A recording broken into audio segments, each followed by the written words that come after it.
Hello everyone, Gator back again. So, if you pick up one of these Panasonic Arbatrator 360 units, this one's going to be going to a customer of mine. We've got about 10 of these that are going to go out to them. So, trying to wipe them, make sure they're all good to go. And now this one was being a little bit of an issue. Startup, both SSD LEDs would light up, ready light would be flashing, SSD LEDs would go out, ready light would continue to flash. Whenever you try and connect to it via the Ethernet cable and the front end software, it would throw a front door error, even though the door's closed. Now, if you open it up, let me get the key, and yes, my other key on here is covered in blue duct tape. I watched enough of DEFCON talks from Deviant. Love that guy. 10 out of 10. That I know better than to post pictures of my keys on the internet. So, not today. So as you see, whenever I opened this, the SSD LED flashed and then went out, and you may have heard the click. Not entirely sure what the click is, considering these are SSDs, but okay. So, there's these two little switches here. You may think this is the only one you need to worry about. It's a nice big old, switch that you press in to make sure it's closed. Well, Panasonic's smarter than that. They know people are going to try that. So, there's a small little one right here inside of this little guard. Some of these units, this smaller lower switch can get stuck on the in position. And somehow, that makes it think that it's open, I guess. Don't ask me about that. I'm not too sure how in is open, but I don't know. I really can't, follow it in whenever I close this or whatever. It's a pain to do. But, grab a flathead screwdriver, and right below that switch, kind of wiggle a little bit, try and pull up. It'll pop out, and now, whenever I close this, lock it again, it now boots as it should. And let me see if I can get the front end software to load, because it will block you out of the front end software if it thinks the drive bay is open. Get that tape out of the way. But yeah, while that's working on figuring out life. Do I actually have it plugged in? I do.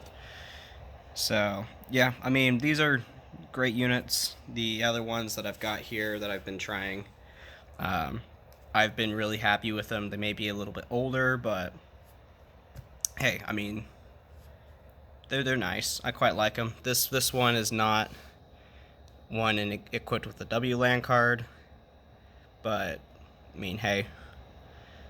And I mean, I may be using thick cables right now, but I do like the advantage of just using, you can use flat. I'd recommend Cat 6 just for 10 out of 10. Just to make sure it's all good, but I think Cat 5 should work. Cat 5e should work. What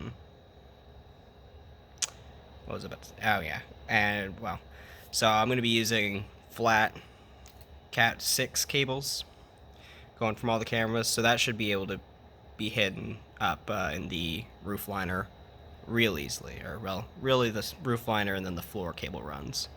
But yeah, I mean, much better than running RCA cables everywhere. I mean, it looks like I may have to still do that for the mics, but I'm only going to be putting one. And then, yeah. I do wish, however, my one gripe is, let me see, no, I don't have it here.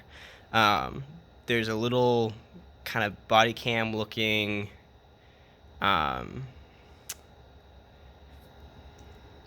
is it? Hang on. It's the wireless microphone is what it is. It kind of looks like a body cam. It attached to a cradle that has the transmitter and the receiver, and it receives data from it, wireless microphone. Officer wears on the uniform whenever they exit the car. That way, this front camera, whenever you're looking at this, you have kind of, instead of having to match up body cam audio and stuff to it,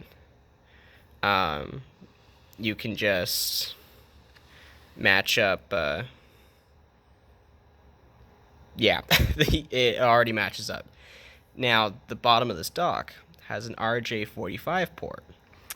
Well, if you look on here, you don't see an RJ45 port, do you, for that? It's only the cameras. You have two sides, a rear and a back seat camera. Then you also have front camera. It's got its own dedicated port, PC, LAN port for upload, GPS antenna, WLAN card. WLAN card would be up here, but as you can see, it's not. And then you have your GPIO and serial ports down there. You can probably guess which one's which if you know anything. I cannot get this on while looking at the camera. Come on, get back on there. There we go. So what you need is one of these. Power distribution box, and has different triggers in there. You know, each one of those is a different trigger in the software. You have to break out the RJ45 port, well, cable that you attach to that port, and connect it up in here. Why can you not just put an RJ45 port on the box right there next to the microphones for the wireless microphone? Like, everything else is RJ45. I don't see why you did that, but okay, Panasonic. That's about my rant. Let's see here. Let me move this so it doesn't do that. But as you can see now, enjoy a picture of tape and some stairs. Software works now. Versus whenever I open up the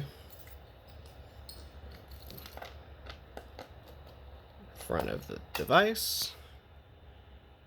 There you go. So this is what it will look like whenever that switch is stuck. Lid open, playback and record cannot be executed. And then when I shut it again,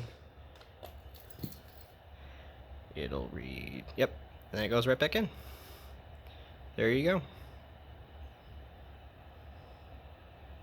See you guys.